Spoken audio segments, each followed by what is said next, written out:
Good morning, everyone. Good morning, good morning, good morning. I'm Leonard French, your favorite copyright attorney. Hang on, I don't think I set up this transition right yet. Because if I do this without the dog video, I'm just sure you'll be a little bit upset.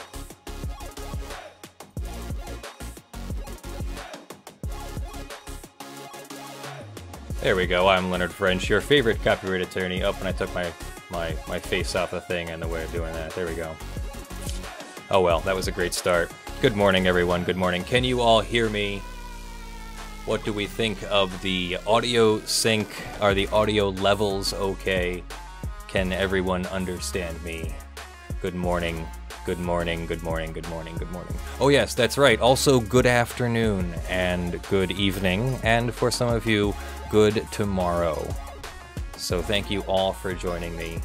I'm Leonard French, your favorite copyright attorney. There we go. Now I messed up the fly-in with the other thing. I gotta do 2 separate fly-ins. That's what I really gotta do. But here's some dog video for you while we're getting started.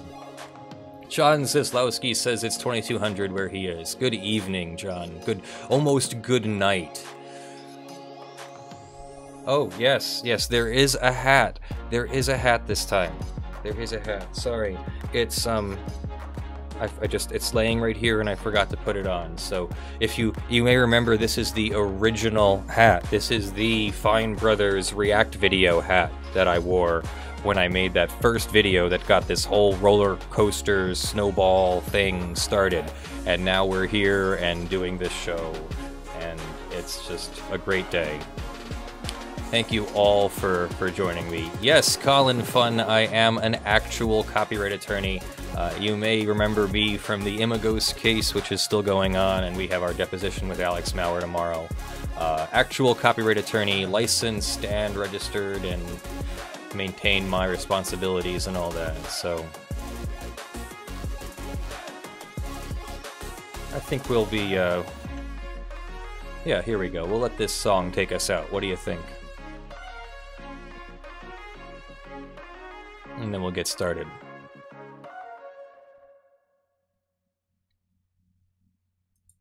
I like that one. That's one of my favorite songs. So we'll come back to the dogs in a little bit. Good morning, everyone. Good morning, good morning. I'm Leonard French, your favorite copyright attorney. Thank you all for joining me this Sunday morning to talk about law and legal news and law stuff. This is a great week. We have lots and lots and lots of very cool stories for you this week, so we're going to get right to them. First, I have a couple channel announcements or whatever, personal whatever announcements. The channel has been basically suffering at the hands of the new YouTube demonetization bot.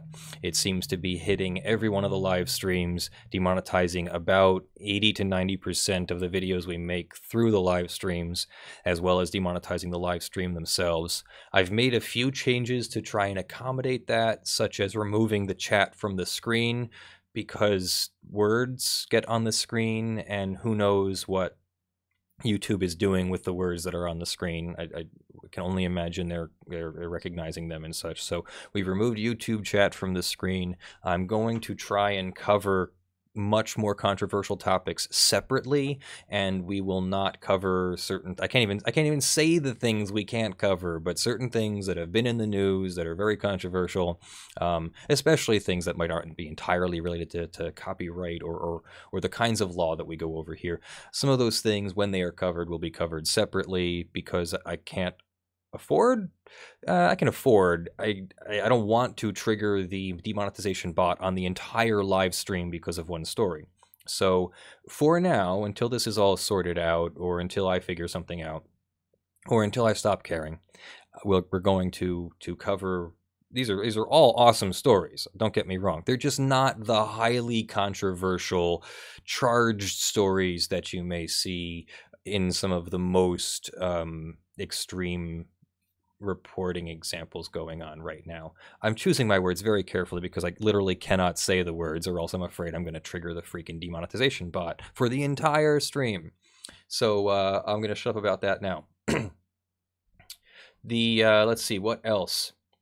This we have a new camera. This is a new camera. I happen to really like this camera because it is a regular live broadcast camera and not a DSLR with a 30-minute timeout that I have to keep bypassing somehow. And you've seen once or twice when I've forgotten or been unable to do that and the camera just shuts off midstream. In order to solve that problem, I separated the camera and the audio so that at least the audio doesn't cut out, and then we had severe sync issues, and the sync issues seem to be changing every single time. And so this time, this camera, the sync should be the same every time, and I just turn it on and go. So this should be great. I would love to hear your feedback on the new camera. The problem is it is a cinema broadcast camera. It is not as automatic as some. So as you can see, the background is just a tad bit more out of focus than I would like. So I would normally stop down the aperture 1 or 2, maybe 3 stops, probably 2 stops, or 1 or 2 stops would be fine.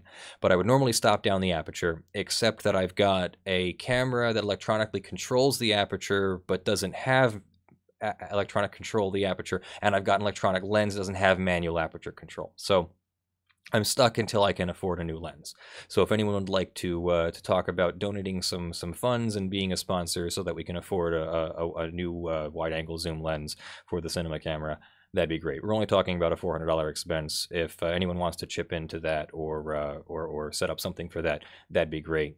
I'm paying for the camera and going to pay for the lens too, but I'm happy to have your support if you'd like to provide any of that for a slightly better quality lens for this setup. Anyway, that's enough about me. Well, actually, no, that's not enough about me. What did we do this last week? We have a new video out about the guy who asked for a lawyer dog. Why don't you just get me a lawyer dog? And the judge, well, longer story, but the judge eventually denied his appeal, saying that he didn't ask for a lawyer, he asked for a lawyer dog. Well, that's not the whole story, so we went over that in a video. That is in the description below. Let's see. We have been messing around. I've been messing around with how the videos are released over the past 2 or 3 weeks, and we're going to continue to do that to figure out when you guys are happiest, when the monetization works, when the whole economic cycle of YouTube works and all that. So, for example, I tried to release a bunch of videos 2 weeks ago, like every day or every other day, and that worked really well to help keep our base numbers up and keep everyone interested. And I liked the way that worked. I got a lot of positive feedback from you guys, and not a lot of people were upset that the stuff was appearing basically twice, once on live stream and once on a post live stream VOD. So we're going to do some of that with this as well. We're going to tweak it. Some of the bigger stories will get made into VODs. Some of the smaller stories might not get re-released at all. We're open to suggestions. Please feel free to provide feedback. All right, jumping right into it. Oh, actually... I once again jumped the gun. There is one more thing that I thought, this is actually a news story, but I thought this would be better as a discussion of the demonetization problem, and I wanted to jump into it as a news story. So you all have heard about the YouTube demonetization problem. Lots of your favorite creators, including me, are getting demonetized for nothing at all. Well, totally coincidentally, and I'm absolutely sure this is a complete coincidence, right? A 110% total coincidence. Yep, there we go. Firefox failed me again. Come on, Firefox. There we go. 110% coincidence. I'm absolutely sure of it. That YouTube has released a cloud video intelligence service, which is meant to help you categorize and metadata and find your products and find things in videos. It's a very interesting product here. Makes videos searchable, discoverable, extracting metadata using an easy-to-use REST API. REST API just means that the data is requested from standard URLs and not generated by JavaScript or things in real time. It means that you can request a static page and you get the data that you wanted on a static page, and you can work with it through a very specific kind of what we call RESTful API. You can now search every moment of every video file in your catalog, find every occurrence as well as its significance, etc., etc. I asked my staff to do a little bit of a summary on this, and Cerulean writes that it takes an input video in the form of an MP4 or an AVI, converts it into a list of labels that the AI believes are in the video, as well as a timestamp of when those things were seen. It also has a confidence number of 0 to 1 where it shows you how much it thinks it's correct. So to all those people who said that you can't get anything out of an AI, well, yeah, obviously, what's the point of an AI if you don't have an input and an output? So of course it outputs a list of things the AI believes are in the video, as well as a confidence number of how much it thinks it's correct. The head of Google's AI research has stated that the AI will be used by YouTube and other platforms. This means that when YouTube says it's impossible to see the stats, they are lying. They are basically not telling the full truth. They can see inside the bot, and they have confidence numbers and all that, and they're simply not providing evidence of what the bot saw and what its confidence numbers were to the end users, to us who are being demonetized by it. Instead, they're providing those things for pay to outsiders. Almost feels like a little bit of a case of unjust enrichment, right? They're using us as their guinea pigs to test this product that they're then selling to us and others. So that's a very interesting coincidence there, don't you think? I think that's a very interesting coincidence. So, on to our first major story here. Let me pull this up real quick before I hit the button. And Brandon, you can try and clip this, so if you want to mark the time. Yes, sir. So on to our first major story. A lot of people asked me to cover this story this week. This is the AM General versus Activision Blizzard and Major League Gaming Corporation lawsuit over the use of Humvee and Hummer and HMMWV trademarks and trade dress in Activision Blizzard games, mostly, what was it, Call of Duty, I think. So here we have Plaintiff AM General makes the Humvee branded vehicles, registrations for Humvee and HMMWV marks, distinctive elements that comprise the AM General trade dress, wrongfully leveraging the goodwill and reputation of AM General that they have developed in these marks. Defendants have used and continue to use AM General's trademarks and trade dress in advertising and promotion of their Call of Duty video game franchise, have featured and continue to feature their trademarks and vehicles bearing the distinctive elements prominently in their video games, and have caused and continue to cause the manufacture and sale of merchandise to derive wrongful profits from AM General's intellectual property. I'm going to skip some of this stuff, and we'll get straight to the factual background and a picture of very, very, wow, that's just... I like the Humvee. It's a cool looking truck. Let's just say that. Just lost my words there for a moment. AM General's designs, engineers, manufactures, supplies, supports specialized vehicles for military and commercial customers.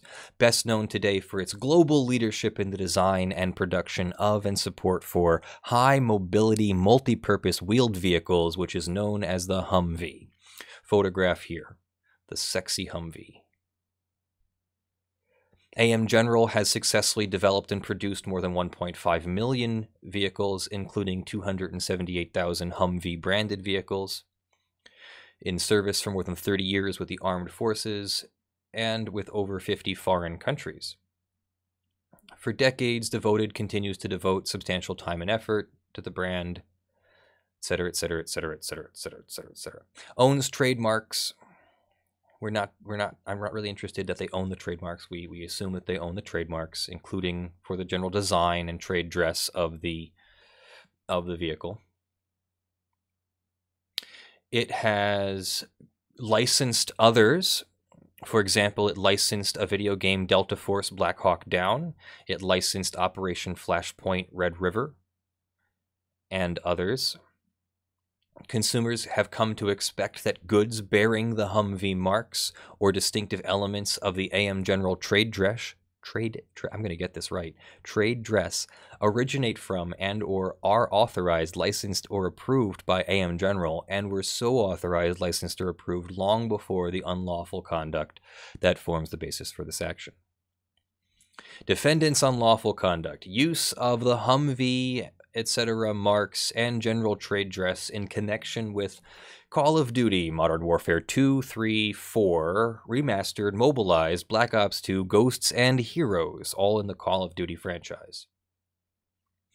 Defendants' wrongful use plays a significant role in the gameplay of the products, used in missions, in-game missions, and multiplayer. And then they start to go into some examples. Here's some use in-game. There's more use in-game. There's a burnt-out Humvee. There's some zoomed-in shots of things that look like Humvee parts and AM General trade dress. And they go into lots of examples. There's 54 pages of this, which is why I'm skimming. I did read through of this, and really this is all just repeating everything over and over again about each and every of the examples, when you probably want to see more of the actual examples. So there's a Humvee, and they're showing its distinctive look, its distinctive window look, its distinctive grille look, the mirrors and the lights, going over the trade dress here some more. So they're claiming that basically that Call of Duty uses Hummer's trademarks and images and such without any licensing whatsoever, it looks like. And that they're charging lots of money for the service. And then down here they get into merchandise as well. So here's a Mega Block set, which apparently was never licensed. Here's a Mega Construct set. Again, allegedly never licensed. Wow. I mean, come on. When you use somebody's stuff, you gotta license it. This is why you see generic cars in some video games, because they don't want to license them.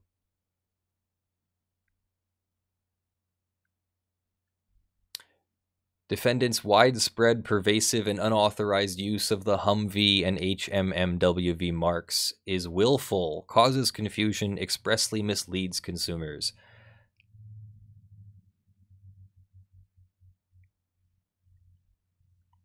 So, just going to get down here to the counts. So they're alleging federal trademark infringement, trade dress infringement, unfair competition, false designation of origin. Unfair competition, false designation of origin. Same. False advertising. Trademark dilution and trade dress dilution. And then they're alleging some similar things under New York law. So it's under federal law and New York law. And that's the entire lawsuit. Short of going through it page by page for an hour, it's very simple. They're basically just alleging that that Call of Duty never paid for any licensing for use of Hummer, the Hummer vehicle or the Hummer trade dress in any of its Call of Duty video games. So that's, well, that's going to be interesting. I have a feeling this one will settle. If anything, it's probably going to be settled, and I'll keep an eye on it and let you know when that happens. What do you think of that? Let me know in the comments below. Send me messages, whatever, on Twitter, Discord. I'm sure that you'll all have something to say about that. Do you think that you should just be able to go and use the Humvee vehicles in anything that you want, or should you have to pay for that? I don't know what their licensing fee is. Does it matter if they said no? If they said no, you can't use Humvee in your game, would Activision have to not use Humvee in their game? I think yes. I think that's how that works. And so the fact that they did it all this time without ever paying for it, I'm not sure why AM General would let that go so long. Maybe they didn't realize or didn't care for a little while, but they should be able to go back at least 3 years for those licensing fees, and arguably longer, not for the fees, but anything that was published earlier that is still published would be a existing live claim as well. So that's very interesting. Let me know what you think of that. You can end the clip there, Brandon.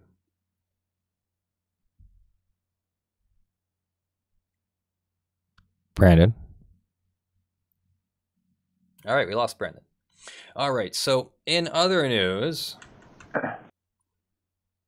we got Brandon back. I know I'm here. Yeah, I'll clip it. No worries.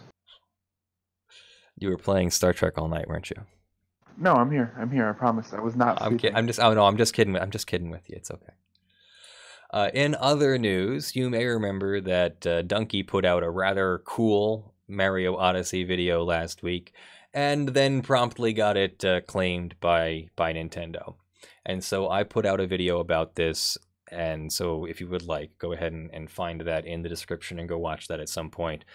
Basically, Dunkey's video is right on that fair use line, and it may not be a fair use. It's difficult to tell. It's not, without putting in an enormous amount of work doing sort of a Judge Forrest level analysis. Dunkey's video is not quite the same as an H3H3 criticism, of Matt Haas video. So we have to do a pretty much different analysis, and at least some of that background video is just that, background video, and is not part of the criticism and commentary. The comedy is not a protected fair use. So if he's using their background video, using Mario Odyssey as a background video for comedy, it's got to be really heavily transformative and not usurp the market, and everything has to fall. I'm not sure that all 4 fair use factors fall in his favor. So that's not a clear case of a win. And I did a video all about it. So if you'd like to see that, definitely go check that out. I'm going to take a second here. We're going to take we're 23 minutes in, and we're going to try something new here. We're going to take a real quick break to thank the people who have been super chatting, if anyone has been super chatting, because what I'm not going to do is break for super chat thank yous in the middle of stories anymore. So I see 2 super chats right now. Mziora, $5. Call of Duty Modern Warfare 2 was released in 2009. They filed a couple of years ago, or they could have filed a couple of years ago and didn't. Why? That's going to be up to Call of Duty, to Activision, to bring that up, but they won't be able to get copyright infringement or anything like that from more than 3 years ago. But they weren't filing that. We're filing trademark. So I don't know what the statute of limitations is on trademark. Trademark is more of a thing that's happening now. So they'll probably be able to get monetary damages on all of this for all of the trademark infringement that's currently going on. I'm not really a trademark attorney. I don't know exactly how far back you can go with damages and trademark. But if Modern Warfare 2 is available for sale now and hasn't been completely pulled off the market, then it is still committing some kind of trademark violation using the Humvee marks inside there without paying for them. Mary Jin, thank you for the $35. I think this is the H3H3 update. Just look at the replies on Dunkey's tweet. In honesty, this is to help counter the apocalypse. Thank you very much, Mary Jin, for the $35. And then I'm going to get prepared for the next story, which will be a story about the 5 Points graffiti. And I'm going to run an ad for you right now. So please bear with me, and I'll be right back after this. This word from, I guess, a person I don't know is sponsoring me. Ad insertion successful. And then we'll start the 5 Points. You can clip that one too. Sounds good. I'm interested to see what ad comes up. If it comes up at all, if you have YouTube Red or something like that. I have an ad-free browser on watching it, so not ad-free, sorry, ad block-free. And this is from... Yeah, I don't know where the ad... Hold on, give me a second. ...would be. You probably are all still staring at my face. I think I got it. Hold up a second. Well, either way, thank you for bearing with me on that. I don't mind if anyone doesn't see the ad or blocks the ad or whatever. That just, we're hitting the button over here and we're going to see what happens.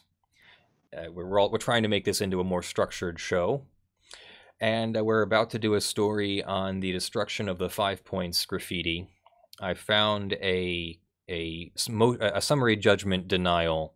And then I'll add that the jury did recently also find that these things were true, that the works, some of the works were famous and some of the works were destroyed.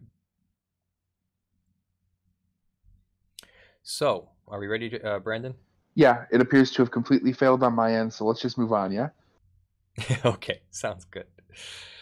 All right, everyone. Thank you. For our next story out of the Eastern District of New York, this is a lawsuit all the way back from 2013 and a memorandum that was from earlier this year, but a jury recently found a lot of this to be true and sent it to the judge for a final ruling on the Visual Artists' Rights Act interpretation and how it affects the 5 Points graffiti owned by Gerald Wolkoff, or one of the 4 named corporate defendants that he controls.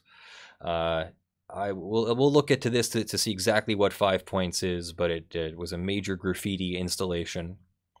When this case first began on October 10th, 2013, the plaintiffs principally invoked the Visual Artists' Rights Act of 1990 to prevent the destruction of their paintings, all of which adorned either the exterior or the interior of buildings owned by the defendants.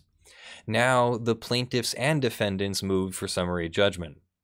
The defendants seek the dismissal of plaintiff's third and final complaint, comprising VARA and tort claims. This is the Cohen complaint. The plaintiffs asks for the dismissal of the defendant's counterclaim. For the reasons stated below, the plaintiff's motion is granted, and the defendant's motion is denied in part and granted in part.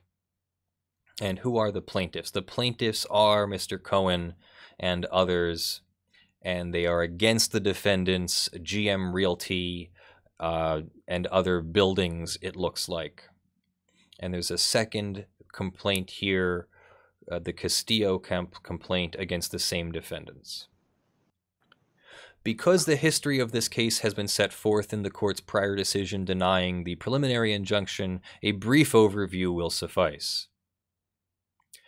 Several buildings comprising 5 Points, owned by Gerald Wolkoff or the 4 named corporate defendants, had housed various commercial enterprises for many years. In the 1990s, however, uninvited graffiti by many self-proclaimed graffiti aerosol artists colored the building's exterior walls. In 2002, so as to control this problem, Mr. Cohen, one of the plaintiffs, approached Wolkoff and offered to become the curator of any future works that would be permitted to be painted on the walls. Though the agreement's precise terms remain disputed, Wolkoff orally agreed to this general bargain. Under Cohen's... Oh, wait, shit, I'm on the wrong thing here. I was going to tell you as soon as possible. Oh, definitely yell at me a lot earlier next time. Thank you. Sorry about that. Under Cohen's guidance, the quality of the aerosol art vastly improved, and the site became known as 5 Points and evolved into a mecca for high-end works by internationally recognized aerosol artists. Although Wolkoff recognized this fact, had even come to appreciate this work, and had even come to appreciate the work he and the companies he managed, eventually decided to destroy the 5 Points buildings and to replace them with 2 high-rise towers containing 800 luxury rentals and more than 200 affordable units. The City Planning Commission blessed this project with a building permit in August of 2013. To prevent their work's destruction, Cohen and other artists sued the defendants on October 10, 2013. As in their two later pleadings, the plaintiffs then asserted not only VARA claims and also common law tort claims.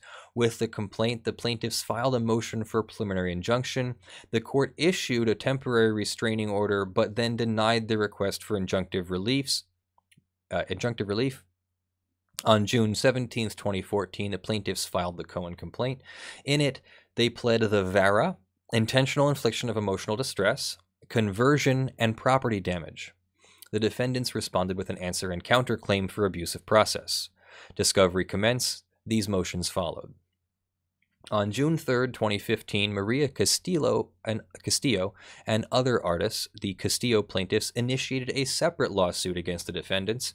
The Castillo plaintiffs adduce the same four claims in their pleadings. As here, they and the defendants filed motions for summary judgment, now addressed by the court.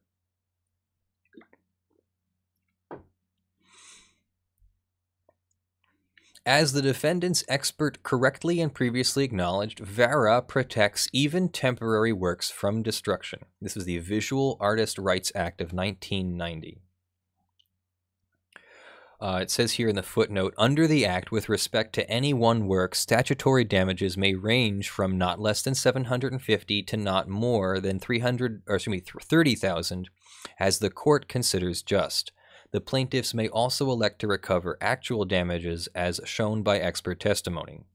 The term is broadly construed to favor victims. In general, the award of the owner's actual damages looks at the facts from the point of view of the owner. It undertakes to compensate the owner for the actual harm he suffered by the reason of the illegal act. So, noting a case for the Massachusetts Museum of Contemporary Art Foundation versus Buchel, the text of VARA itself does not state when an artistic project becomes a work of visual art subject to its protections. VARA protects certain unfinished works of art as well. Even if a piece of art encompassed by VARA is destroyed, VARA provides that monetary damages may be awarded if it is ultimately determined after trial that the plaintiff's works were of recognized stature. An appropriate level of damages is set in the more general provisions of the Copyright Act, which authorizes either statutory or actual damages. Though statutorily undefined, recognized stature is a necessary finding under VARA in order to protect a work of visual art. To make this requisite showing, plaintiffs generally, but not inevitably, will need to call expert witnesses to testify before the trier of fact. Naturally, defendants often respond with their own experts. The plaintiffs have presented one expert, the defendant another. The defendants spend much of their motion on undermining the viability of plaintiff's expert. The plaintiffs do the same in their opposition. Dueling experts' divergent analyses create a triable issue of fact which forecloses judgment in favor of any parties as to the VARA claim. At oral arguments, the defendants focused on two aspects of their motion. First, they argued that plaintiff's expert focused on the recognized stature of an artist rather than the work itself, in contravention of the VARA. Courts and parties, however, have employed a variety of methods to determine recognized stature. Such methods often include inferring a particular work's recognized stature on the basis of its creator's reputation, or employing iconoclastic or disputable aesthetic theories, which is precisely what the defendants contend happened here. Collectively, therefore, there is a legal basis for the plaintiff's experts' chosen methodology. With VARA silent as to how a work's stature may be pegged, acceptance of such methodology in this case has the added benefit of honoring VARA's broad purpose. Remember, we're on a motion for summary judgment here, so the judge is trying to look for disputes. And so if the judge finds disputes, he does not resolve them here. They get kicked down the road. But keep in mind that a jury then found in favor of the plaintiffs last week. Second, the defendants accuse the plaintiff's expert of misapplying her own premises regarding her own methodology.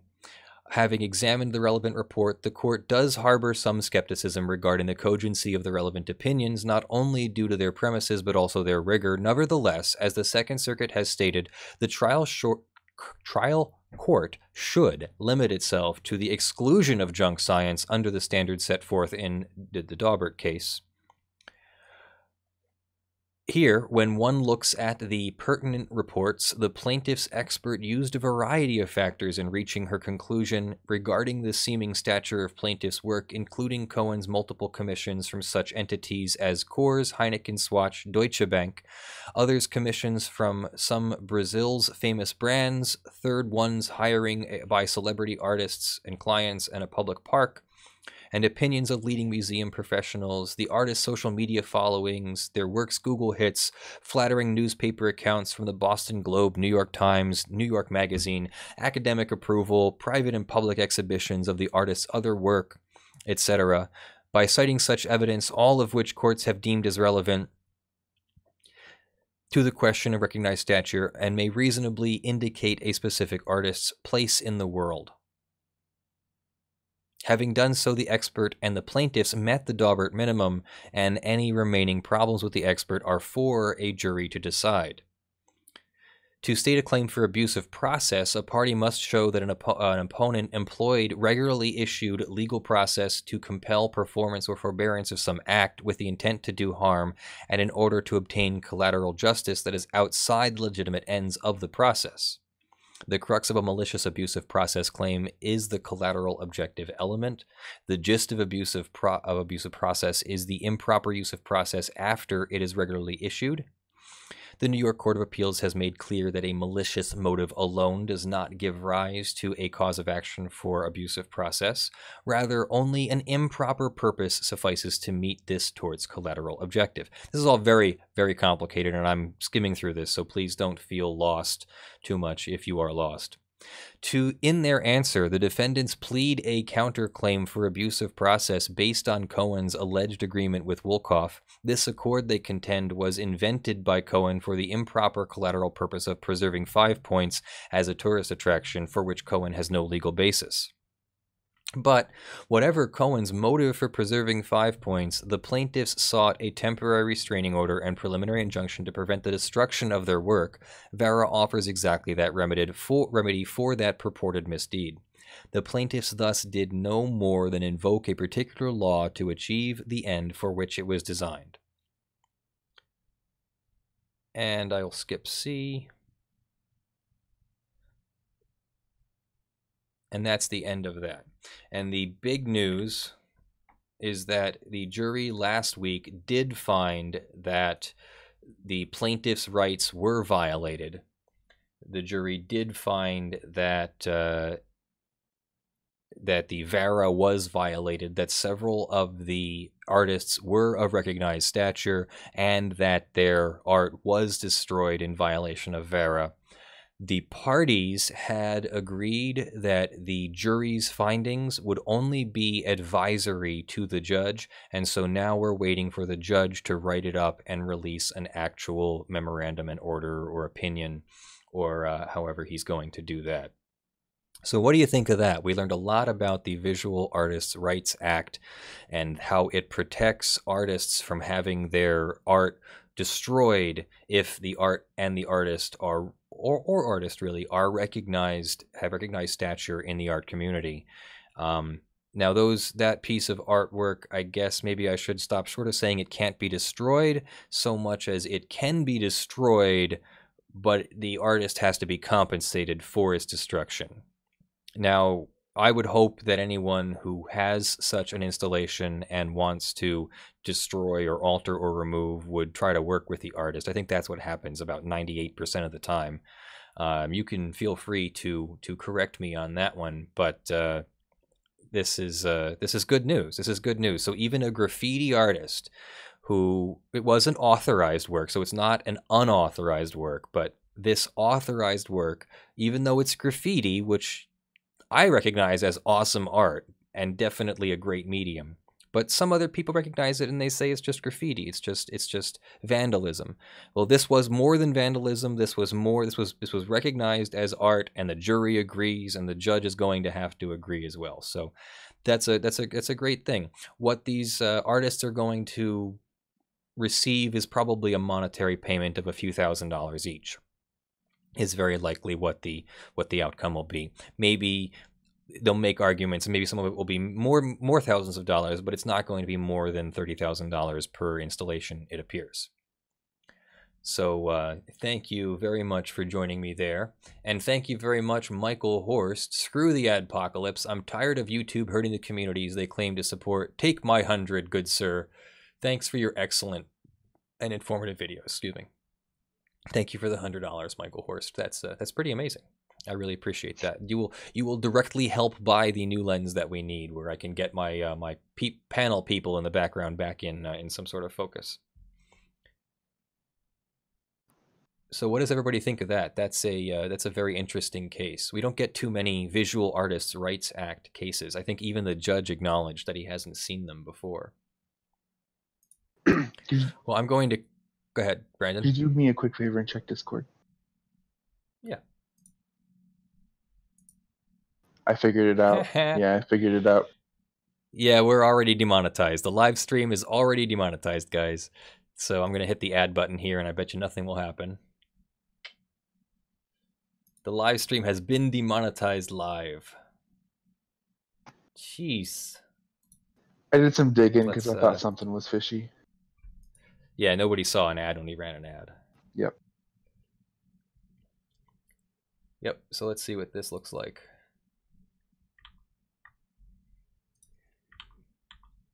Yep, we are already demonetized while we have people watching and everything. There you go. That's what it's like to be a creator these days. I'm going to keep going, though, guys. I'm not going to let it discourage me. I'm not going anywhere. I am not letting YouTube get me down. Let me click on this super chat window here. And that's, yep, so I got Michael Horst. Thank you very much for that. Oh, good. And it shows up. I don't have to keep opening it. That's awesome. I can just leave that open. That's great. All right. So that was an interesting story. And I'm going to follow that one with another interesting story, I think. We have a new fair use ruling.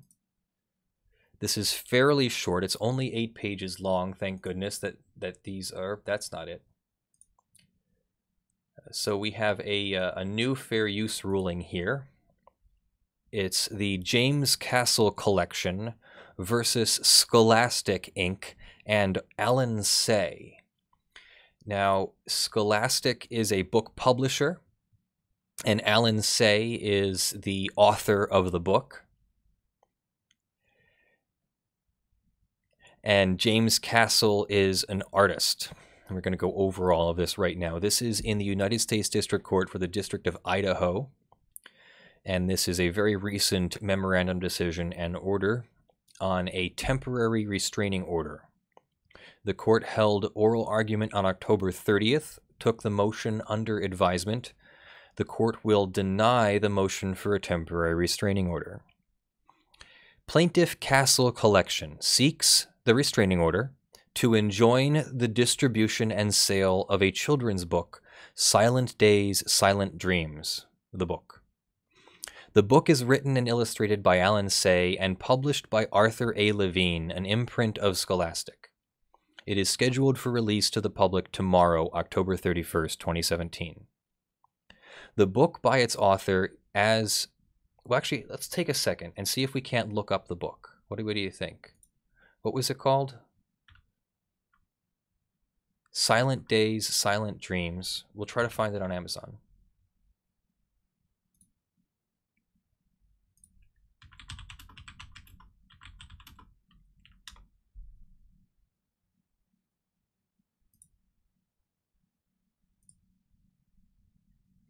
So this is the book, Silent Days, Silent Dreams by Alan Say. It is available for sale, so I'm glad to see that, but let's find out why.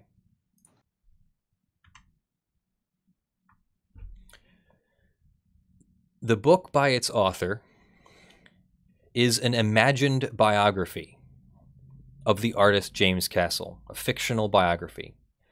Born in rural Idaho in 1899, Castle was deaf from birth and never learned to communicate orally or in writing.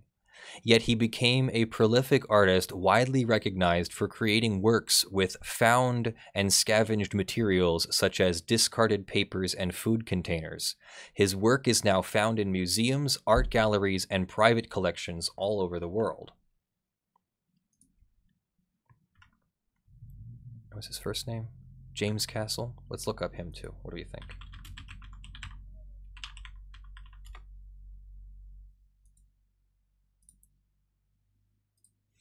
And just for reference here, here's some of his work. You can see it's very distinct.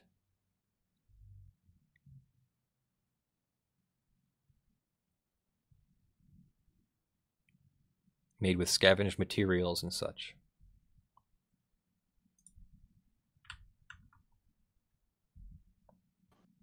The book, written for children from the perspective of Castle's fictional nephew, includes approximately 150 illustrations, all drawn by Say.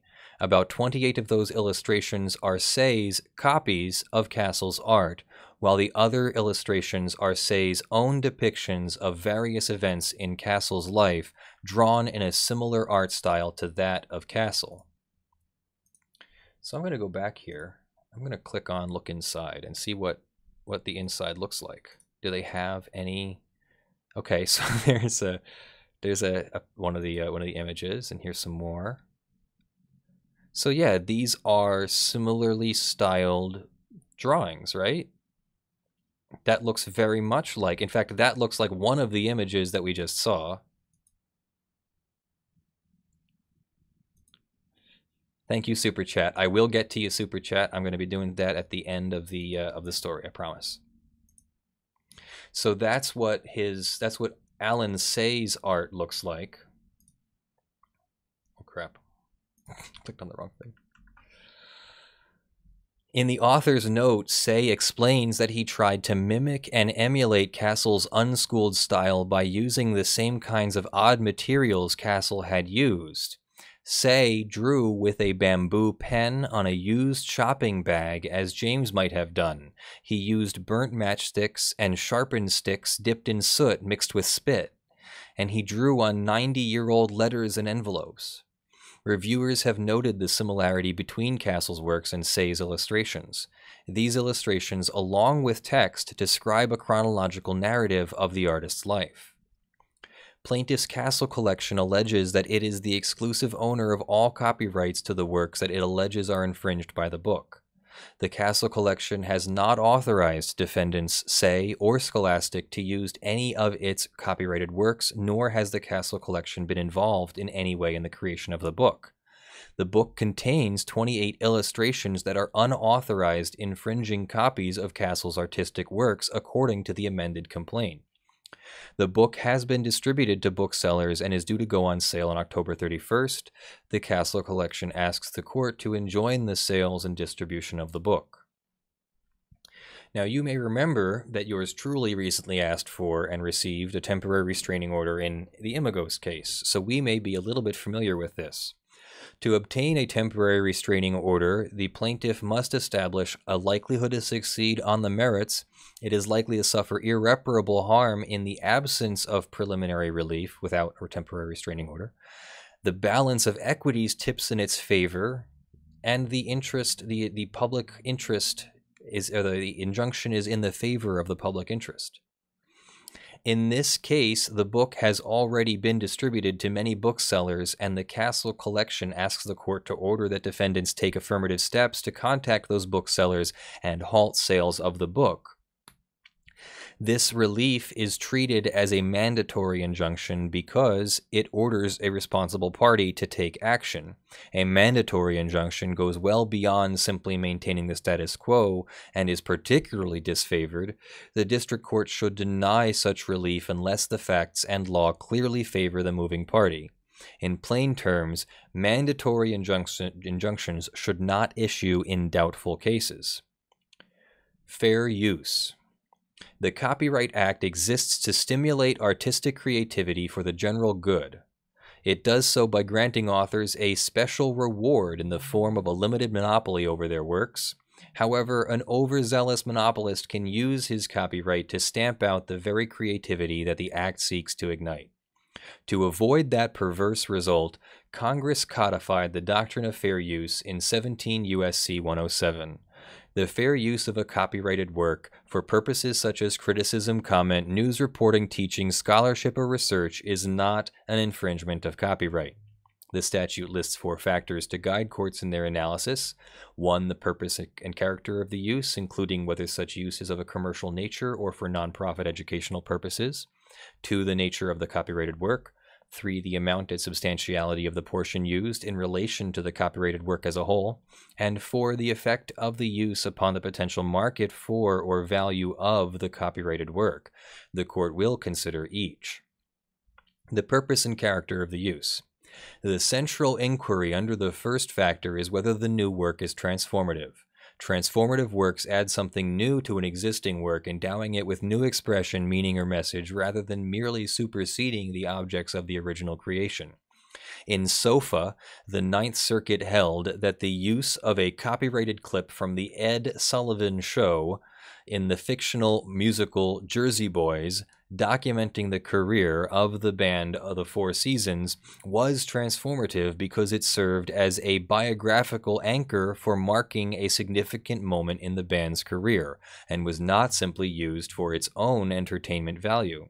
Similarly, in Bill Graham Archives versus Dorling Kindersley, the Second Circuit held that the use of a Grateful Dead concert poster in a book was transformative because they were used as historical artifacts to enhance the reader's understanding of the biographical text, and were combined with a prominent timeline, textual material, and original graphical artwork to create a collage of text and images on each page of the book.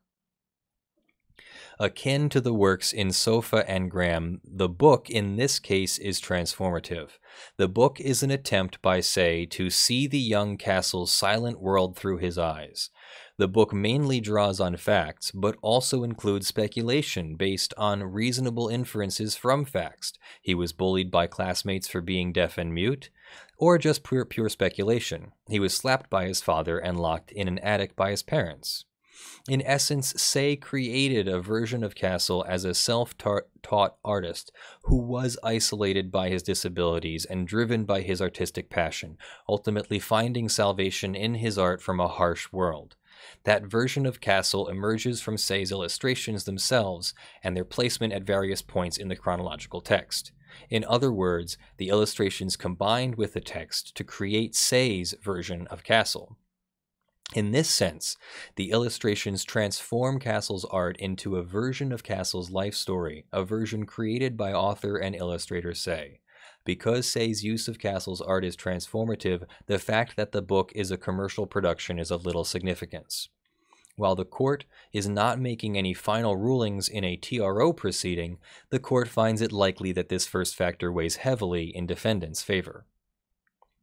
The nature of the copyrighted work calls for recognition that some works are closer to the core of intended copyright protection than others, with the consequence that fair use is more difficult to establish when the former works are copied. Certainly, Castle's artworks are original, placing them within the core of intended copyright protection. The second factor likely favors the Castle collection, but in cases of transformative use, the nature of the work carries less significance, citing Mattel versus Walking Mountain Productions, a Ninth Circuit case from 2003. The amount and substantiality factor looks to the amount and substantiality of the portion used in relation to the copyrighted work as a whole. Here, the Castle collection identifies 28 illustrations out of the 150 illustrations in the book.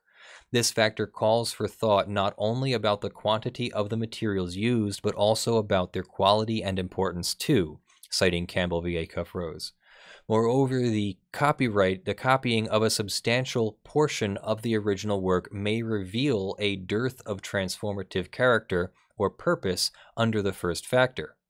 Here, the copying was necessary to enhance the biographical narrative, told largely through Say's own illustrations that were not exact copies but mimicked Castle's style.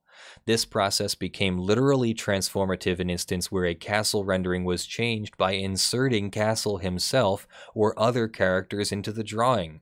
This factor weighs in favor of Say and Scholastic. Potential market factor examines the effect of the use upon the potential market for or value of the copyrighted work. This factor likely weighs in defendants' favor because the Castle collection dislikes the way Castle is portrayed in the book and would not have licensed his art for that use. In those circumstances, this fourth factor favors defendants, again citing Campbell. In conclusion, weighing the four factors, the court finds at this early juncture that three of them likely favor defendants, while the one that favors the Castle collection is of little significance. Because the defendants are likely to prevail on their fair use defense, the court cannot find that plaintiff is likely to prevail on the merits. Moreover, the Castle collection is seeking a mandatory injunction, a form of relief that is particularly disfavored and available only if facts and law clearly favor the plaintiff or the moving party. That is not the case here. When a plaintiff has failed to show likelihood of success on the merits, we need not consider the remaining three winter elements. Consequently, the motion for temporary restraining order will be denied. Signed this October 30th, 2017. Judge Lynn Windmill, B. Lynn Windmill, Chief Judge, United States District Court for the District of Idaho. So what do you think of that? It turns out that sort of authorship, mimicking someone's art style and telling a whole fictional story about their life is a fair use of their material and is not infringing. So that should help you understand a little bit of what is different between transformation and not transformation. What do you think of that? Definitely let me know your thoughts in the comments below, or in one of the number of other ways that we have going around here. So I would like to thank all of you who are contributing to this stream, because YouTube is apparently not. YouTube has demonetized our stream, and I would like to take a moment to thank all of you.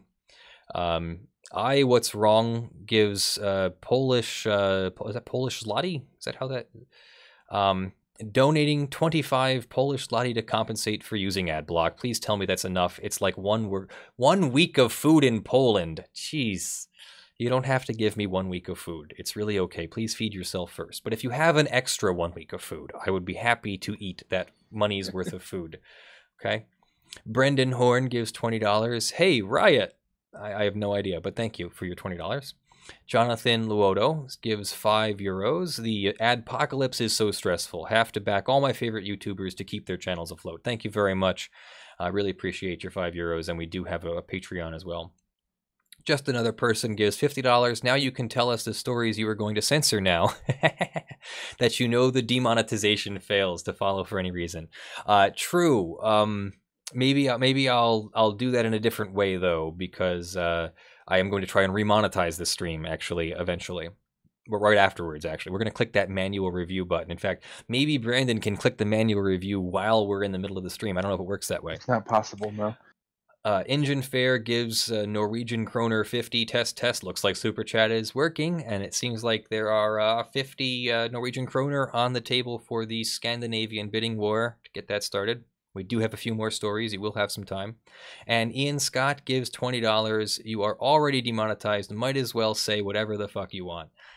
Yes, but I am going to try and remonetize it and teach the bot a lesson. So we're going to keep that to a bare minimum. Although I am recording, I could choose to edit it later. But the whole point was to save workflow time. So, rah.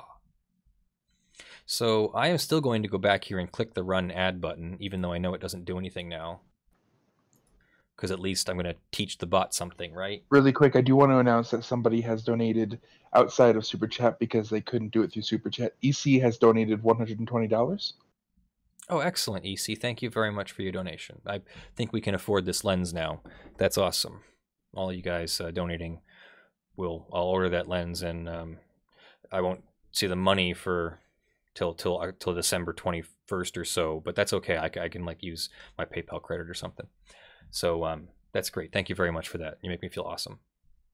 All right, we have a few smaller stories and then one last large story where we're going to go over the Secret Service agent who stole Bitcoins, the Florida cop who got 15 years for kidnapping, but the story is way worse than that. An ISP who hasn't provided email services for like 2 months now. And then we'll go over the dismissal of the Zootopia lawsuit, which will help some of you understand exactly what the problem was there. It's a little bit different than what we were made to believe. So we'll start with the Secret Service agent who stole Bitcoins. Nope, that's not it. So we'll start with the Secret Service agent who stole Bitcoins. This is a press release from the Department of Justice, the U.S. Attorney's Office from the Northern District of California. U.S. attorneys are the prosecutors for the federal government. For immediate release Tuesday, November 7th, former Secret Service agent sentenced in scheme. Let's try that again.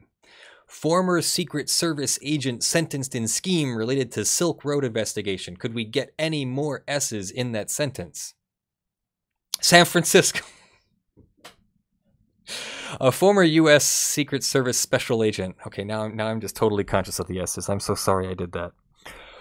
Who had been a member of the Baltimore Silk Road Task Force, was sentenced to prison today on charges of money laundering, announced U.S. Attorney Brian Stretch, Acting Assistant Attorney General Kenneth Blanco, etc., etc., etc. Sean W. Bridges, 35, of Laurel, Maryland, was sentenced to 24 months in prison by U.S. District Judge Richard Seaborg in San Francisco following his earlier guilty plea to 1 count of money laundering. Judge Seaborg ordered that the sentence be served consecutively to a previous sentence Bridges is currently serving. Bridges was also ordered to forfeit approximately 1,500 Bitcoin and other fiat currency, which has a current value of approximately $10.4 million. Bridges had been a special agent with the U.S. Secret Service for approximately 6 years in the Baltimore field office. Between 12 and 14, he was assigned to the Baltimore Silk Road Task Force, a multi-agency group investigating illegal activity on the Silk Road, a covert online marketplace for illegal goods, including drugs. Bridges' responsibilities included, among other things, conducting forensic computer investigations in an effort to locate, identify, and prosecute targets of the Baltimore Task Force, including Ross Ulbricht, a.k.a. the Dread Pirate Roberts, who ran Silk Road from the Northern District of California, and you may remember was prosecuted, and among other things, by Judge Catherine Forrest of H3H3 decision fame. In 2015, Bridges was arrested and taken into custody on charges related to the theft of approximately 1,600 Bitcoin from a digital wallet belonging to the U.S. government. According to admissions made in connection with his guilty plea, Bridges admitted to using a private key to access the digital wallet belonging to the U.S. government and subsequently transferring the Bitcoin and other digital wallets to other Bitcoin exchanges which he had access. As part of his plea, Bridges agreed to turn over the stolen Bitcoin to U.S. agents.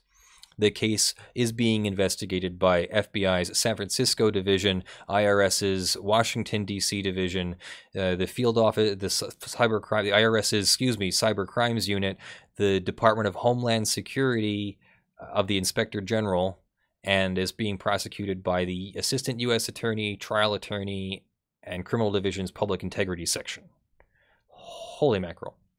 So basically, the lesson there is, if you are a government agent who has been given the privilege and clearance to have access to these things, don't think that the rest of your agents are so stupid or whatever that you're going to be able to get away with just lifting 1,500 Bitcoin out of a wallet and hoping that nobody notices that $10 million is gone. I guess it's just easy to do these days. Maybe it's just, well, it's just so easy, so I can just do it. And then I just have 10. Would I end my career for $10 million? I don't know. I don't know if I would go to jail for $10 million. I really don't know. That's So, wow. Vienticus, thank you for the $5. Did the Secret Service special agent tell Sally the seashells she shoaled by the seashore separately for the 7 cents on each Saturdays and Sundays? Yeah, that's about how far I got with that one. Brendan Horn, $20. It was the reference to the last Airbender cartoon show. Oh, okay. It turns out that all you have to do to start a prison riot is yell riot. And yes, a Nickelodeon kids show has an episode where the heroes need to start a prison. Okay, yeah. Yeah, that's as easy as that is. Just yell riot. For example, you can't yell fire in a crowded place. That's like one of the standing free speech restrictions in the United States, and hopefully other places too, is you can't just like walk into a crowded place and yell fire. The pandemonium that ensues is all your fault, and you're responsible for it. Okay, we have another story. Let's bring this up on Firefox.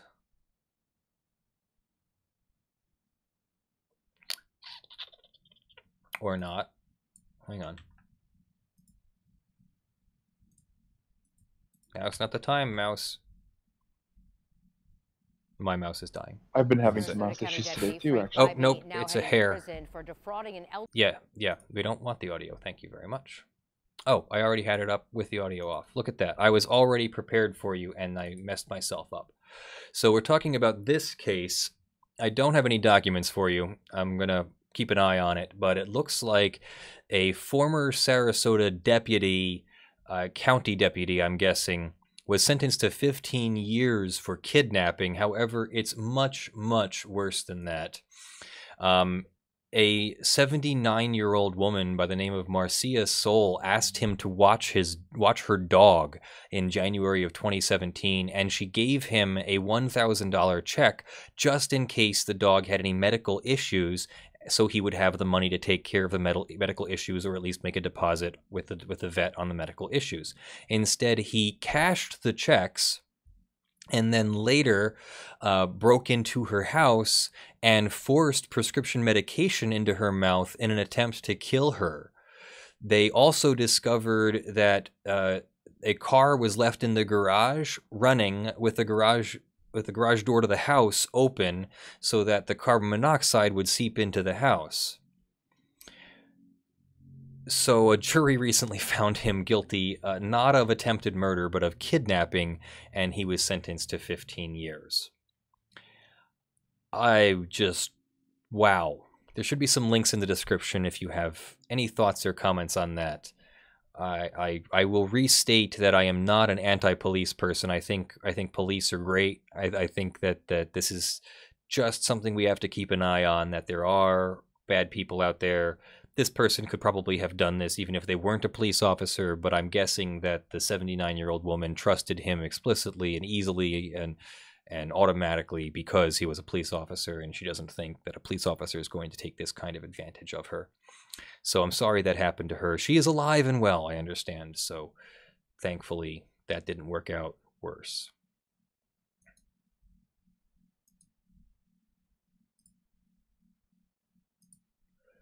Then we'll turn to our second to last story here.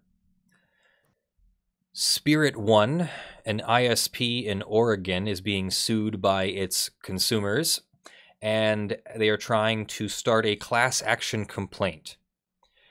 And they have filed this lawsuit. It is a very simple lawsuit. It's not going to take very long to go over this, and it might not be terribly, terribly interesting. It's more so the facts behind it that are interesting.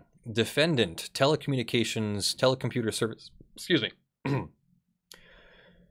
Together, defendants advertised and operated a Portland internet service provider doing business as Spirit One.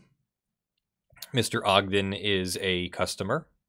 Or wait, no, Mr. Ogden is a owner. And it is Timothy Walton is the customer. Upon information and belief and at all times material, the defendants remained significantly underfunded, failed to implement industry-standard technology safeguards, failed to observe corporate formalities, commingled assets in part to avoid liability from ongoing complaints and claims, and as alleged in this complaint, defendants worked in concert to advise and operate its internet service business in willful violation of Oregon unlawful trade practices.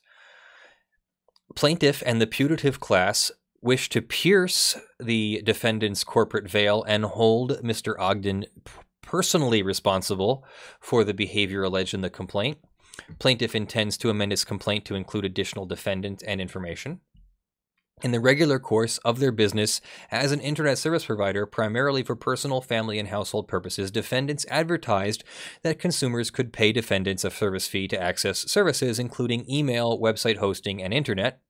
Specifically, defendants represented to the public that their email services for spirit1.com and arachnet.com could be accessed upon request.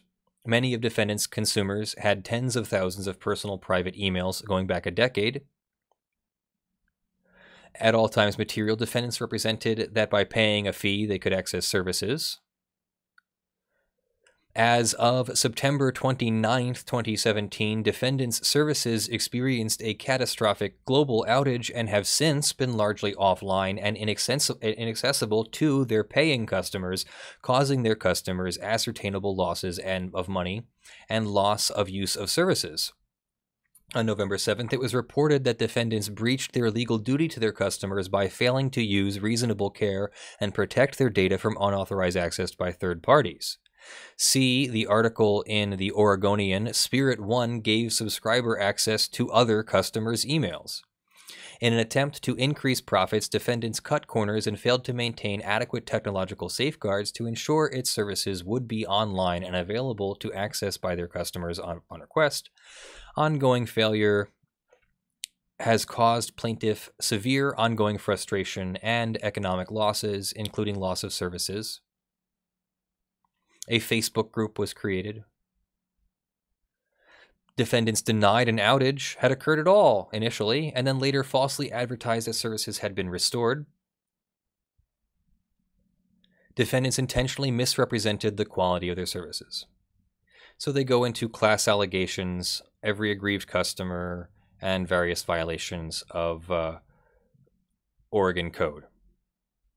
So very interesting. What do you think of that? That's the Timothy Walton versus Spirit One case. We'll keep an eye on that. We'll see how far that goes. It looks like they do have an attorney that was filed by an attorney, so hopefully the lack of additional details and allegations in there is just fine and will be fleshed out at some further point. So that is that. What do we think of that? Let me pull up Super Chat here and thank anyone who I haven't thanked yet. I think we've got all of you. Thank you all very much for your donations. Really appreciate it. Freaking demonetize the stream while it's live. I didn't even mention the things I was going to mention. Jeez. Anyway, so our final story here. You may remember a few months ago I made a video about the Zootopia lawsuit. And that's been going back and forth for some time. The judge required the plaintiff to file an amended complaint, and then Disney, Pixar, I think it is. Disney filed a motion to dismiss, and this is the order granting that motion to dismiss. Now, this is 40 pages long, and I don't intend to go on for 40 pages. What I am going to do is cover the beginning part where the judge summarizes what was different about the two, and I think you'll see Zootopia by Disney and Zootopia by Espionage Productions and Gary Goldman, they were two completely different things. In this action, Espionage, the solely owned corporation of well-known Hollywood writer, director, producer Gary Goldman, seeks to prove that Disney stole the idea for its hit animated film Zootopia from Goldman. In support of its claims, plaintiff alleges that Goldman twice shared a synopsis and treatment for the movie Lohne, along with his ideas and artwork for a larger franchise called Zootopia, with Disney agents and executives. The parties presently dispute only whether Goldman's materials are sufficiently similar to the Disney film to support an action for copyright infringement. In other words, the court assumes that Disney had the opportunity to copy Goldman's work. The question is whether Disney copied original protectable elements of Goldman's work. So once again, we're only looking for original protectable elements. The court has now had the opportunity to review Goldman's work and compare it to Disney's Zootopia. Applying the extrinsic portion of the Ninth Circuit's substantial similarity test, the court concludes that the plots, themes, dialogue, moods, settings, pace, characters, and sequence of events in Zootopia and Goldman's work are not sufficiently similar for Espionage to proceed beyond the extrinsic portion of the test. Espionage is thus not entitled to have a jury determine whether the works are intrinsically similar. Disney's motion is granted without leave to amend, and Espionage's state law claims are dismissed without prejudice. Espionage's copyright complaint is dismissed. Background.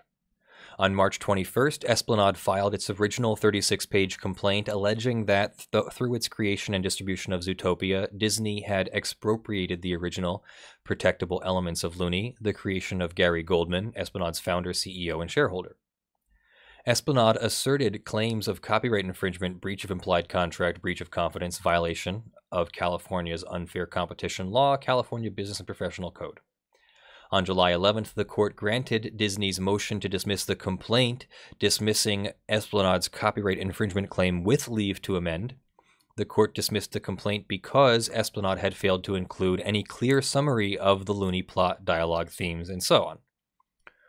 The court instructed Espionage to cure these deficiencies either by providing a clear and detailed description of the allegedly infringing works or by attaching them, at which point the court will again consider whether the works are substantially similar.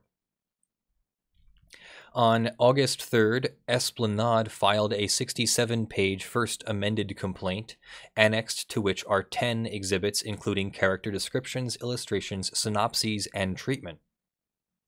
On August 28th, Disney filed its present motion to dismiss. For the same reasons noted in its previous order, the court takes judicial notice of the animated motion picture Zootopia, a DVD copy of which has been provided, and which the court has viewed. Goldman's contemplated Zootopia franchise.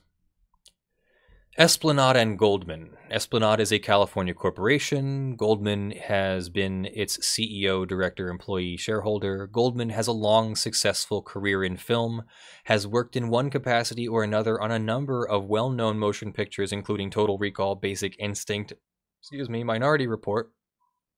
Between 2000 and 2009, Goldman developed a franchise for motion pictures, television programs, and derivative products he called Zootopia.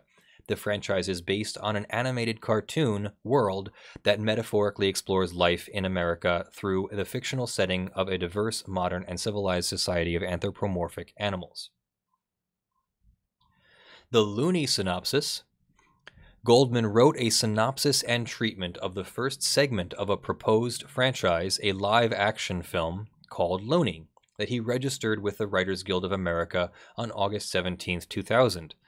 The Lohne synopsis tells the story of Zeke Emeric, a brilliant, eccentric, unstable, hyperactive, little bit crazy cartoon genius who is the creator of the animated television show entitled Zootopia, with characters representing aspects of his personality. Goldman imagined that Zeke would be played by Jim Carrey or Robin Williams or Eddie Murphy, a comedy virtuoso. The character Zeke, who grew up in either Kansas or Nebraska, was bullied by a star football player named Eddie Uglisich, a.k.a. Uglisich, who started out drawing cartoons for his college paper. He got popular, and a movie studio bought his cartoon strip and brought him out to Hollywood and built a show out of it, and it became a worldwide sensation like The Simpsons, but with the zaniness and energy level of Looney Tunes. The success goes to Zeke's head. He's gone from being a nice, sweet, sensitive guy to being universally known as one of the biggest egomaniacs in Hollywood. He's been married 5 times, always to gorgeous starlets or models. He lives in a giant gauche mountain filled with gaudy furniture. He has an English butler, drives a Ferrari. He acts like a tyrant. Zeke arrives at the studio to attend a dubbing session. This is when the audience becomes acquainted with Zeke's cartoon Zootopia. The premise of Zeke's Zootopia is a zoo where every morning the animals punch in and go to work, and at closing time they punch out and go home.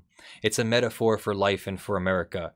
The Zootopia cast consists of 7 high school kid animals: Roscoe a hyena, Hugo an aardvark, Monty a sloth, Fuzz a koala, a bear that is alternately referred to as Grizz or Cody, Cha-Cha a cheetah, and Mimi a squirrel. 2 adult animals, Max an ibex, Ms. Quilty an ostrich, and a human zookeeper named Dodo, whose face the audience never sees. These animal characters, which appear to have been more fully developed by Golden at some other time, are discussed in more detail below. Cutting back to non-animation live action, Zeke is sitting with his writing animation voiceover partner Robin, Renee Zellweger, imagined as Renee Zellweger. Zeke and Robin have known each other since junior high school, dated, were engaged to be married when he made the big studio deal. Zeke broke off the engagement because the success went to his head, but they continue to work together. Robin is the only person who can stand up to Zeke, only person he listens to. Robin and Zeke receive a visit from Oog, Zeke's high school tormentor, who is in town with his daughter, and Robin leaves with Oog and his daughter to show them the studio. Zeke's boss, Leon, asks, or is one of the few people who's a bigger asshole than Zeke, and enters the scene and becomes angry over Zeke's refusal to endorse some unspecified product that has the capacity to poison the bodies and souls and minds of children. This is when the audience is meant to realize that Zeke is maybe not such a bad guy. The next day, Leon fires Zeke and replaces him with Norman, a pimple-faced Jewish adolescent. Zeke is dragged out of the building by security guards. While he is driving away erratically in his Ferrari, he sees and hears one of the animal characters from his cartoon Zootopia show, a precursor to the delusions he will soon experience. Zeke's life then begins to fall into disarray. His current wife, Pamela Anderson, leaves with the personal trainer. Lawsuits are filed. Nobody shows up to a charity event he hosts. His butler disrespects him. His mansion is repossessed. He is arrested for breaking into his wealthy friend's home.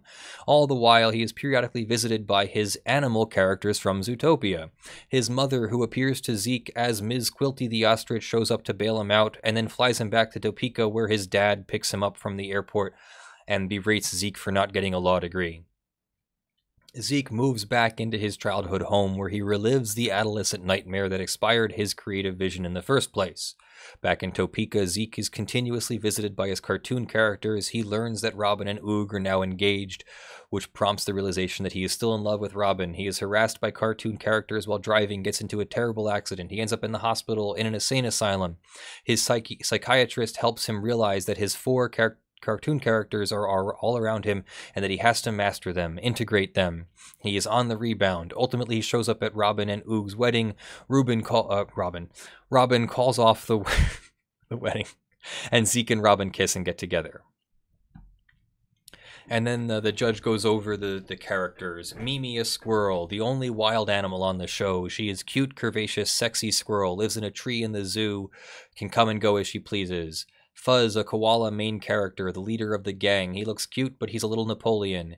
Hugo, an aardvark, a strong, athletic, but dorky guy who is obsessed with self-improvement. Roscoe, a hyena, a prankster, a jolly guy, out for a good time. Monty, a sloth, a highly educated and cultured epicure who is monumentally lazy. Cody, Grizz, a bear. He takes his leadership and superiority for granted. Cha-Cha, a cheetah, gorgeous sex goddess, cheerleader. Miss Quilty, very prissy and vain, but not too attractive. Max, an ibex, sporty, not too bright, runs the bar. So, does that sound like Zootopia yet? Let's go over what Zootopia sounds like. At some time after Goldman's 2009 meeting with Taylor, Disney began to develop the animated motion picture that ultimately became Zootopia. Zootopia takes place in a world populated entirely by anthropomorphic animals. The plot is as follows. Spoiler alert. Judy Hopps, a young adult rabbit, lives in Bunnyborough, a rural carrot farming community. Judy dreams of becoming a police officer in Zootopia, a nearby metropolis. Judy's parents, also rabbits, do not discourage her from being a police officer, but worry the job is dangerous. Judy moves to Zootopia, where she graduates from Police Academy. Despite her obvious pluck and lofty ambitions, Chief Bogo the Buffalo assigns her to parking duty. Judy is clearly disappointed, but puts on a happy face, determined to be the best parking enforcer she can be. While writing tickets, she sees Nick Wilde and Finnick, a couple of con artist foxes. They are trying to buy a popsicle at an ice cream shop for elephants.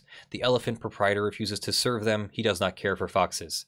Judy intervenes, buys the popsicle, but soon after sees Nick selling small chunks of the giant popsicle to others. She realizes that Nick is a hustler. The next day, she abandons her parking duty post to arrest Duke Weaslington, a street tough weasel who stole a bag of crocus bulbs. Back at the station, Chief Bogo is in the middle of reprimanding her for abandoning her post. And a citizen of Zootopia bursts into Bogo's office and asks for help finding her husband Emmett, one of several predators who have recently gone missing. Much to Bogo's chagrin, Judy volunteers. Bogo gives her 48 hours to solve the case. After realizing that Nick was present the last time Emeric Otterton was seen, Judy blackmails Nick by recording his admission of tax evasion on her carrot pen recorder into helping her find him. Judy and Nick learn from Emmett Otterton that he had been in a limousine owned by Mr. Big, an Arctic shrew and organized crime boss, when he went savage and attacked the chauffeur, a panther named Manchus. Judy and Nick visit Manchus at his home, and he tells them that Otterton said something about night howlers just before he was attacked. Moments later, Manchus himself turns savage and chases Judy and Nick through a jungle scene. Judy saves Nick by trapping Manchus and calls the police department for backup. By the time other police arrive, Manchus has disappeared. Chief Bogo demands Judy's resignation, but Nick reminds Bogo that she still has another 10 hours to solve the mystery. On the way back to downtown Zootopia, Nick tells Judy that he was bullied as a child because his peers perceived him as untrustworthy just because he was a fox. Nick, having been revealed that even a fox can be vulnerable, Judy and Nick, Jick and Nudie. Judy and Nick are now quite obviously friends. Judy and Nick go to City Hall and meet with Assistant Mayor Bellwether, a sheep, who gives them access to the city's traffic cameras. They review the footage and see that Manchas was captured by wolves. Maybe these are the night howlers. Judy and Nick locate Manchus and other predators at the Cliffside Asylum and learn that the mayor, Leondor Lionheart, a lion, had held them captive so that a scientist could try to determine the cause of their savage behavior. Mayor Lionheart and others are arrested for false imprisonment. After Mayor Lionheart's arrest, Judy is treated as a hero. Judy asks Nick to join the police department. During a press conference, Judy observes that all the missing animals were predators and suggests that there may be biological reasons for them turning savage. This deeply upsets Nick, himself a predator, who declines Judy's offer to join the police force and storms off. Judy's comments also cause tension between predators and prey. Judy, feeling guilty about her comments, resigns. She returns to Bunnyburrow. Back home in Bunnyburrow, she learns that night howlers are not wolves, but plants that have psychotropic effects. She races back to Zootopia. Once in Zootopia, Judy and Nick reunite, and they confront Duke Weaslington about the bag of crocus bulbs that had caught Weaslington stealing. Told him that he gave the bulbs to Doug Ramses. Judy and Nick find Doug manufacturing the night howler serum.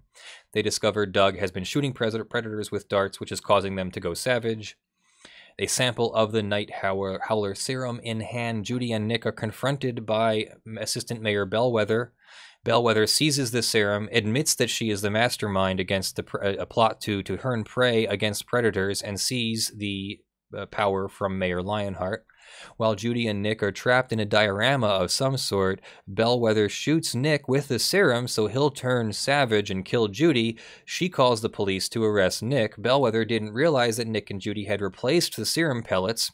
Once the police arrive, Judy pulls out her carrot pen recorder and replays Bellwether's confession, which Judy had surreptitiously recorded. Her plot to seize power exposed, Bellwether is arrested. The animals that were thought to have turned savage are cured, and predators and prey trust each other once again. Judy returns to police force, and she becomes Zootopia's first fox. Becoming Zootopia's first. Oh, Nick graduates from Police Academy, becoming Zootopia's first fox cop and Judy's partner. So, even if we were to just stop there, it's pretty freaking obvious that Zootopia and Espionage Lohne are two different things, right? I mean, you got Zeke, who's like this jerk who's making a cartoon, but the movie's a live action thing, and then you've got Judy, who wants to come and be a police officer, and these things are somehow substantially similar. Like we said, just because you had access does not mean that it's automatically copyright infringement. To prevail on a... Okay, well, I guess that's... Okay, are we back? We're back. To prevail on a copyright infringement claim, a plaintiff must demonstrate 1. Ownership of a valid copyright, and 2. Copying of constituent elements that are of the original. The substantial similarity test contains, let's back up here, contains an extrinsic and an intrinsic component. A finding of substantial similarity under the extrinsic component is necessary or prerequisite to considering the intrinsic component, which is expressly reserved for the jury. Great. Yeah, so that what happened there was one of my hard drives decided to spin up. And when Windows spins up a hard drive, it just stops everything else for some reason. Sorry that we're out of sync. Nothing I can do about that now. I can take myself off of the screen. The substantial similarity test contains an extrinsic and an intrinsic element. A finding of substantial similarity under the extrinsic component is a necessary prerequisite to considering the intrinsic component, which is expressly reserved for the jury. A failure to satisfy the extrinsic component on a motion to dismiss thus requires judgment for the defendant as a matter of law. The Ninth Circuit explained the components of the extrinsic component of the test. Extrinsic analysis is objective in nature. It depends not on the responses of the trier of fact, but on specific criteria which can be listed and analyzed. The extrinsic test focuses on articulable similarities between the plot, themes, dialogue, mood, settings, pace, characters, and sequence of event. As the Ninth Circuit has emphasized, the court must take care to inquire only whether the protectable elements standing alone are substantially similar, and thus must filter out and disregard non-protectable elements. While the question of whether the alleged infringing work is sufficiently similar to the alleged infringed work to give rise to liability for infringement is often resolved on summary judgment or by a jury, there is no logical reason to delay the inevitable when the court already has the alleged infringed and infringing works before it on a motion to dismiss. And the court then goes on to compare the plot and everything, the characters and everything, and find that they are not substantially similar. So I apologize in advance for the out of sync audio video. I'm going to actually keep it this way because we're at the end of the show, and I'm just going to resync those things when I edit it and re-upload it later. So thank you all for joining me. I am, of course, Leonard French, your favorite copyright attorney. I would like to turn for a moment to my super chatters. It looks like I've thanked all of these super chatters individually, so I'll just one more time thank the super chatters for your contributions to the stream. It looks like you contribute about the amount of money that I need to buy that lens that I was looking for, so that's amazing, guys. I'm just floored by your generosity. I would also like to thank my patrons who have been... Why are you not coming up here? My patrons here who are contributing to the maintenance of this channel, the sustenance of this channel, the sustainability of this channel, because obviously YouTube is not. Thank you very much to AVE, Mr. Arduino Evil. He is sponsoring this channel at the $500 level for November. He is sponsoring a video on the Milwaukee versus Snap-on Tools lithium-ion battery patent case. Thank you also to John Steele, Westin, Lohne, Nate Beck, Lydia Collinson, and Gavin Barnard. You are contributing at the $50 level. Thank you very, very much. Your contributions really, really help. And so do all of these $5 plus supporters who are scrolling on the panel that's sort of out of focus behind me. Sorry about that. We'll get the new lens. and are listed in the description below. You are all so wonderful for all of your contributions, as well as those of you who are contributing at the $1 plus level and those and are not named or do not wish to be named and on the stream or on the show. So thank you all very, very much for joining me for that. I am going to be on my Discord channel after this in just a few minutes, as well as doing some probably PUBG streaming. No promises on what we're streaming, but I think I'll probably start with some PUBG because I've just been itching to get some PUBG in there. So if you'd like to join me, feel free to find me on Twitch, twitch.tv/LeonardFrench. No J in there, just twitch.tv/LeonardFrench. I'm sure I can get Brandon to put something in the chat now. Anyway, I guess this would be the section where I normally ask for your questions. Brandon, I think I've been skipping those because I was so focused on production. Do we have any outstanding questions that I should answer before the stream closes? Yeah, we do have a few questions. You want to go through them? Yes, definitely. Let's do it. All right, we have a few left. I was wondering why we were early because it's 11:35 and I haven't answered any questions. That's why. We have a couple left over from last week that I didn't get to answer or ask for of you. Let's questions this week, please. Okay, I only have 2 from this week then. Okay. Starting with Steve in Texas. He asks, are copyrights subject to the takings clause in the United States Constitution? No. I guess I could imagine a scenario where the government appropriates your copyright, and you would then have to implement the Fifth Amendment's takings clause. Mostly, the takings clause is for actual takings and for substantial, or really any physical intrusion. So yeah, I guess you could use that among many other common law doctrines. But yeah, I would cite the takings clause if the government took a copyrighted work of mine and used it without permission. I would have to do some more research. Now, that was one of my courses that I took in college with Dr. Barrows, Dr. Benjamin Barrows. I'll always remember him because he was really a great professor and really great guy. The takings law in the Fifth Amendment is more geared towards eminent domain, and when the government wants to, say, build a railroad or build a highway, and they have to take property in order to convert it for that purpose. And then takings law was used in the New England case. It has a weird name. I'll remember it eventually, probably after the stream. But there was a case in Connecticut, I think it was, where a pharmaceutical company wanted to build like a waterfront. And so New London, the city of New London.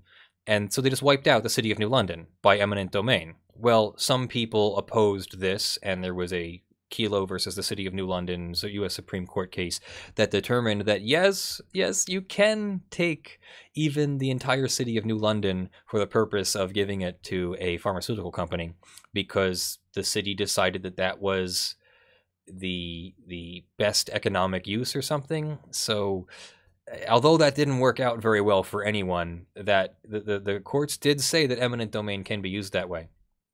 Whether or not any of that actually applies to a physical taking of a copyright, I don't know, actually. I've never explored that facet. The concept is there, but there might also be some case law that says, wait a second, we don't use this for that. So I don't know. Good question. Next question. I have a question from Carl. Go ahead, Carl, or Brandon. His question was, what do you think about the Copyright Term Extension Act of 1998? Oh, the Sonny Bono Copyright Extension Act. I hadn't really formed an opinion on it. I think copyright terms are too long. So I think it's weird that Disney, was it Disney? I think it was Disney, through the Sonny Bono Protection Act or whatever, would be able to just go ahead and ask Congress to extend copyright terms so that things don't come off of copyright. But I guess this is the world that we live in, and that's what Congress did. I think that terms should be shorter, but other than that, I'm not sure what else. I haven't really studied the act too much, so I'm not sure what else it did besides extend copyright terms. Alrighty. Next up is from Persephone. Just asking what we are going to expect from tomorrow in the Imagos and any case updates you might have for us. Sure. Tomorrow is a deposition. I don't want to give anything away before the deposition, so I'm not going to go into any details there, but it is a mandatory meeting where the defendant will be asked questions under oath and everything will be recorded for presentation to the judge at the appropriate time. And hopefully we will get answers to lots of questions. I'll leave it there. I don't want to say anything more about that. Fair enough.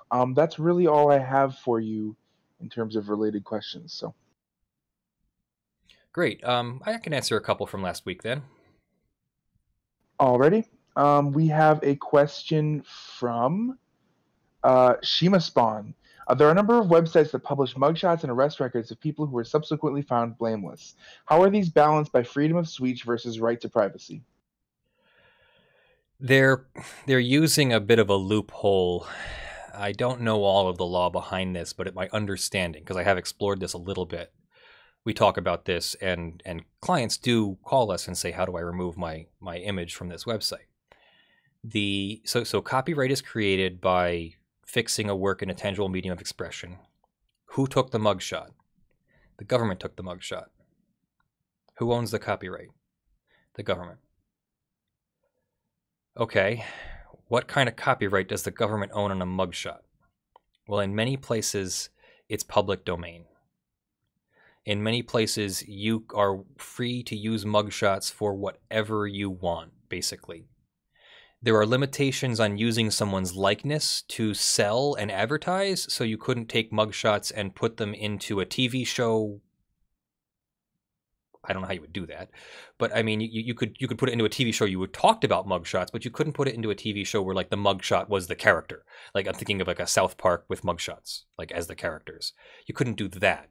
Not that I think anyone would. But the mugshots are basically in many places not considered copyrighted, not considered protected in any way. So anybody can just take a mugshot and put it up on a website. Don't do this without looking up all your laws and rules. This is just a summary. But anybody can basically take a mugshot and put up a whole website of mugshots. Hundreds of different people. The whole world could put up a mugshot website. There could be 7 billion mugshot websites, and we could all put mugshots on all the websites.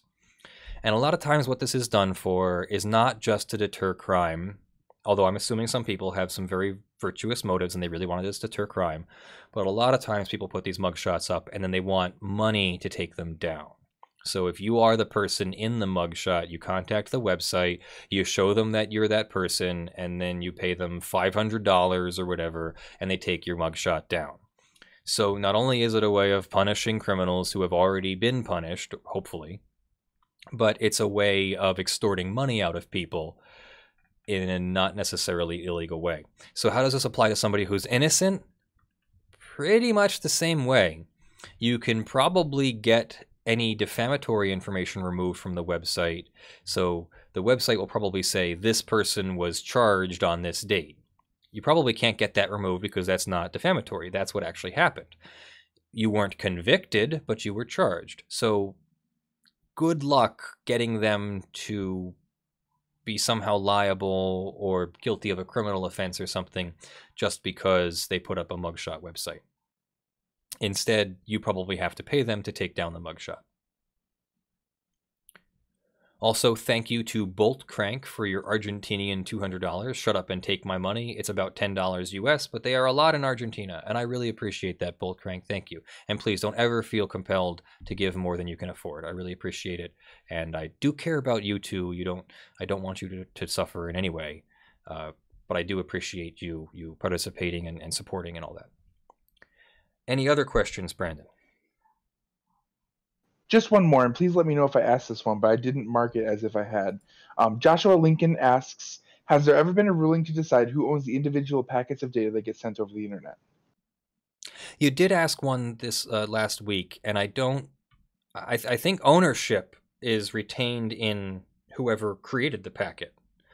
But the ISPs are given the right to transmit by both the Communication Decency Act and the DMCA, and probably a few other laws, they're given the right to transmit the data without any liability. So even if somebody transmitted data that you did not authorize, you would not be able to sue ISPs for copyright infringement or anything like that. And as far as who owns the data, you would still own your data. It's not like someone can claim to ownership to the data because it passed through their servers. But be careful about that. Somebody somewhere is going to try and put that into a terms of service. We've already seen, what, BitTorrent clients in JavaScript on websites. We've seen Bitcoin mining clients in JavaScript on websites, and all of that pseudo allowed by terms of service. I don't know that that's actually allowed. I think even if you could take that to court and challenge that as unconscionable or not within the scope of the agreement of the parties, or something in contract law should hopefully apply to that. But that's you own your data, and no one should be able to do anything with it just because they're an ISP. However, the priority with which your packet is transmitted is going to become an interesting one if net neutrality is repealed in the US. Also, thank you to STBA Returns, ST Bad Returns or something like that. $5. Here's 5. I've learned a lot. Thanks for your videos on the stream. Charles Charette, here's $2. Thank you. Enjoy. Thank you very much, both of you. Anything else, Brandon? No, it doesn't look like I really have anything else for you here. All right. Then maybe we'll put some dog video back up. What do we think about that? There are 2 dog videos on the Such Dog channel that I put up last night. Now that we have this new camera here in the studio, I can grab my DSLR and go shoot dog video anytime I want. So that's really nice. I don't have to keep taking the DSLR apart every time. This is off of the Sony Action Cam, though. It's very easy to take this one in and out. And hopefully soon, maybe next week, I'll have a multicam dog show for you. What do you think of that? We'll put up 3 or 4 cameras and get lots of dog activity. My friend in the foreground here, Matt, he recently got a new truck driving job. He's going to be driving locally, so he will be home, and maybe I can make Matt my camera assistant, and he can help me with playing with the dogs and getting dog video and stuff. And then last night, I gave Ilse and Nico some funny toys. One of them had a squeaker and one of them didn't. And Ilse got the one with the squeaker. She likes the one with the squeaker. But then she had to find out what Nico's toy was like. So she stole his toy without the squeaker, and he stole her toy. So now she's on the bed, and she's all disappointed that she got the toy without the squeaker, while he's having a great time squeaking and pulling apart the toy with the squeaker. So obviously it's my fault. I should have gotten 2 toys with squeakers, but you can go watch that video too. That's a really fun video. And that is Kato.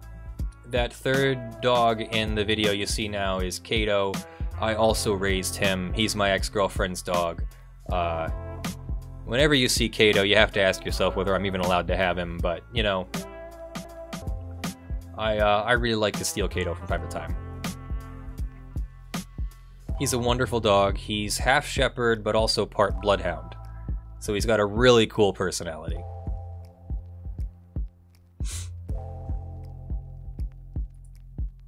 So you can go check out those videos on my other channel, Such Dogs. And you know what? I will see you guys on Twitch. We'll go play some PUBG now. What do you think? Sound good?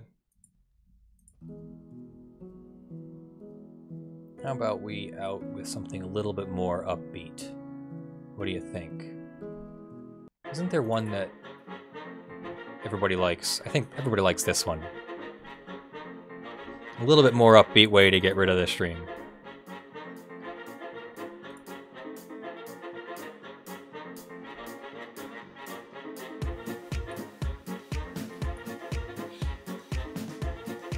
So thank you all for joining me. It was a great stream. Let's see, it looks like we had 1,000 visitors this time, which is great. You're all out doing your holiday shopping and stuff. I don't expect you to be that many people here joining me, but we have 1,000 people on stream. Oh, I wonder if that number got if there was any less promotion because the stream got demonetized. if it like shows up in fewer places on YouTube's browse features and such. The Dunkey tweet did have offensive language, but I wouldn't think that one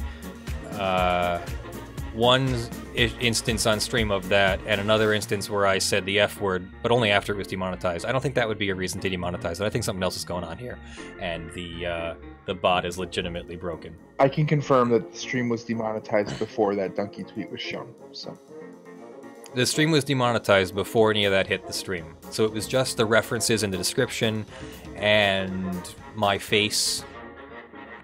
It was probably my face that did it. It may have been something in the Humvee case. It happened right after Humvee, before the next one. So yeah, this is out of control. I really want to see what the bot is saying about my videos, and I wonder what my rights are. Like, do I have a right to see what's in that if it's affecting me? Does YouTube have to provide me with that? That would be nice to know. We'll petition the state of California. Maybe we'll have a referendum in the ballot next year that YouTube has to provide the stats that it uses to demonetize people's videos. Actually, why don't somebody start that? Will somebody please start a referendum in California so that YouTube has to tell us what's going on? That'd be great. Thanks. Appreciate it. Anyway, that is the stream. I am Leonard French, your favorite copyright attorney, and I will see you in this week's videos. Monetized or demonetized, we'll be releasing them all because I love you and I care more about you than monetized and demonetized and all that. So have a great week, have a great day, and I'll see you in my next video. I love you all. I'm Leonard French, your favorite copyright attorney. Bye-bye.